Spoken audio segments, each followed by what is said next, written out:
భారత మాతను ఆమోదించం. భారత మాతను ఆమోదించమా?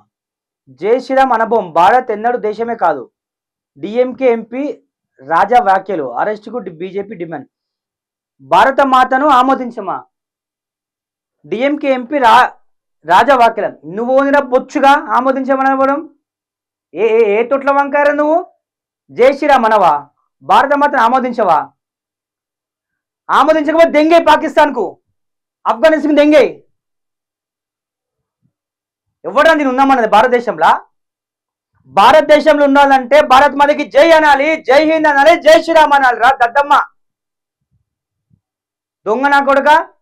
భారతదేశంలో ఉంటూ భారతదేశ గడ్డ మీద భారతదేశంలో ఉన్న రైతులు పండిస్తున్న అన్నం తినుకుంటా, భారతదేశంలో ఉంటూ భారతదేశ ప్రజల భారతదేశ గడ్డపై భారతదేశం గడ్డ నీళ్లు తాక్కుంటా, భారతదేశం గడ్డ గాలి పీల్చుకుంటా, భారతదేశ గడ్డ మీద సంపాదించుకుంటా, భారతదేశ గడ్డ మీద వండుకుంటా భారత్ మాతకి జయనవా, జై శ్రీరామ్ అనవా?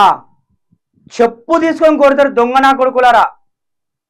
నీలాంటి సన్నాసుల వల్లే దేశం మొత్తం ఆగమైంది. ఎంపీ రాజా అరవింద్ అవి దొంగ నా కొడుకుని అరెస్ట్ చేసుడు కాదు, గుణపం నూకని లోపడేసి విని